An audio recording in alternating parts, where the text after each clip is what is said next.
E aí, meus cheirosos, tudo bem com vocês? Bom, estamos aqui de volta para mais um vídeo e dessa vez eu tô aqui para trazer a história de Em 5 Minutos, um quadro onde eu tento contar a história de um anime em 5 minutos ou menos, sem deixar de lado os detalhes mais importantes. E hoje eu vou contar a história de Steins Gate.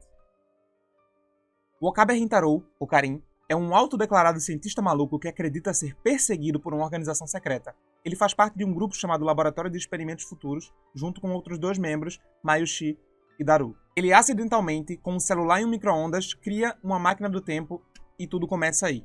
Certo dia, numa convenção sobre viagem no tempo, o Okarin conhece a Makise Kurisu, que diz ter se encontrado com ele há 15 minutos atrás, porém ele não lembra disso.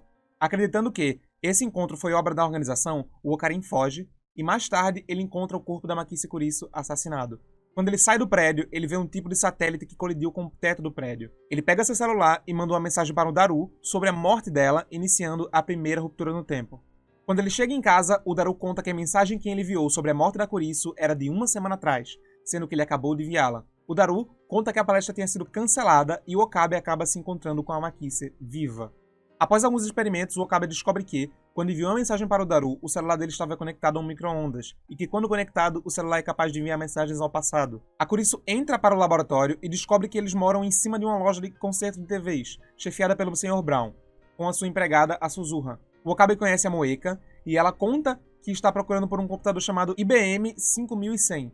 Ele liga a esse computador à história do John Titor, um suposto viajante no tempo dos anos 2000. O Okabe começa a procurar pelo IBM 5100, para atacar a CERN, uma produtora de energia nuclear que possivelmente iluminará o mundo no futuro. Ele precisa desse computador para decodificar os códigos de segurança da empresa. Eles conseguem um computador e invadem os sistemas da CERN, descobrem que eles já estão fazendo estudos com viagem no tempo com humanos e que isso leva à morte deles. Começa daí os estudos do laboratório com as mensagens para o passado, batizadas de The Mail. A Moeka chega ao laboratório e se torna membro do grupo, descobrindo sobre as viagens no tempo. Eles fazem alguns testes com as viagens para ajudar os membros do grupo e elas dão certo, mas no meio desses testes com o D-Mail, o IBM 5100 acaba desaparecendo. Um fato importante sobre os D-Mails é que, quando eles são enviados, eles alteram o presente, mas o Okabe consegue lembrar das coisas como eram antes da mensagem, e ele é o único que consegue lembrar disso. Eles começam a evoluir os estudos para tentar enviar a consciência inteira de um ser humano para o seu eu do passado. Com as novas descobertas chegando, o protagonista começa a receber ameaças, provavelmente da CERN, que ele descobre estar vigiando-os através dos seus computadores que foram invadidos. Quando eles terminam a máquina, o Okabe decide enviar ela para uma organização mais poderosa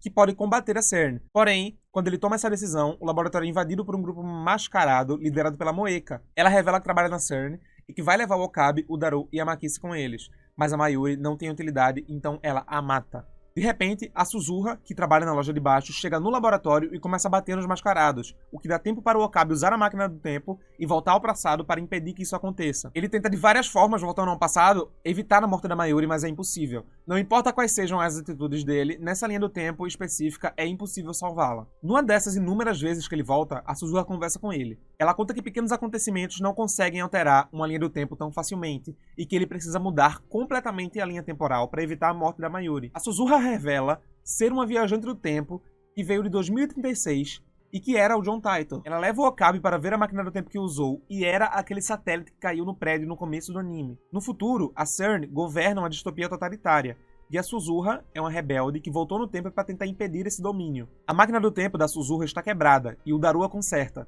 Ela conta que está em 2010, um ano do anime, para tentar encontrar seu pai, que ela nunca tinha visto antes, que é o Daru, o mesmo que construiu o primeiro modelo de máquina do tempo que ela está usando. Depois de consertada, a Suzuha volta para 1975 para tentar arranjar um IBM 5100 e reverter o que aconteceu, mas ela falha, pois ela perdeu as memórias. Porém, dessa vez, a Mayushi morre um dia depois, pois eles alteraram um pouco mais pesado a linha do tempo. Eles concluem que devem reverter todos os D-mails usados nos testes para reverter a morte da Mayuri. Eles revertem tudo, conseguem o IBM 5100 e hackeiam a CERN, para apagar todos os dados sobre eles lá. Mas para conseguir esse objetivo, eles têm que reverter também o primeiro D-mail mandado, que foi o do começo da história sobre a morte da Kurisu. E se revertessem esse, ela morre, mas a Mayuri vive. Depois dos protagonistas consolidarem seu relacionamento, ele decide por reverter todos os D-mails e assim salvar o mundo da CERN, matando a Kurisu. O mundo é salvo, pois a descoberta da máquina do tempo pela CERN aconteceu pelo fato do Okabe mandar o D-mail, justamente quando o celular do Daru estava conectado ao micro-ondas. Como dessa vez ele não a enviou, a máquina do tempo não foi descoberta por eles e nada de ruim aconteceu. Quando ele acha que terminou, a Suzuha aparece mais uma vez do futuro, dizendo que o Karin é o único capaz de evitar a Terceira Guerra Mundial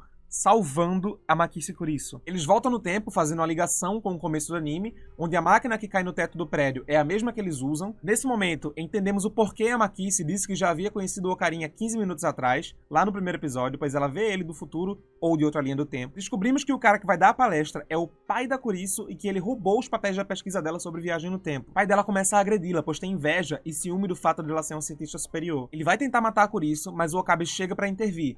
E no meio da briga, ele mesmo acaba matando-a sem querer. Descobrimos que esses papéis roubados são o que começa a Terceira Guerra Mundial. Quando o Okabe, destruído pelo que fez com a Makise, volta para sua linha do tempo original, o Ocarina do Futuro, da distopia totalitária, contata ele e diz que há um modo de salvar a Makise e o mundo ao mesmo tempo. Ele precisa voltar no tempo, salvá-la e fazer o que o Okabe do passado veja a Kurisu morta. O primeiro e-mail precisa acontecer e a Makise precisa ficar viva. Agora ele volta no tempo, luta contra o pai dela e ele mesmo é esfaqueado. O pai foge, a Makise aparece e ele a nocauteia, deixando-a debruçada sobre seu próprio sangue. Ou seja, ela fica deitada sobre o sangue do Ocarina, enganando o Ocarina do passado enquanto está desmaiada. Ele finalmente volta para sua linha do tempo original, com todos os problemas resolvidos, sem alterações e com a Makise viva.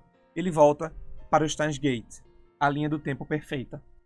O anime termina aqui, mas tem um OVA que conclui a história, basicamente de fanservice. Nele os personagens lembram uns dos outros de uma forma sentimental. A Makise e o Okabe ficam juntos e vemos a futura esposa do Daru, a mãe da Suzuha. Então o vídeo é esse, não se esqueça de se inscrever no canal e deixar um like. Muito obrigado por assistir até aqui e até a próxima com a história de Em 5 Minutos.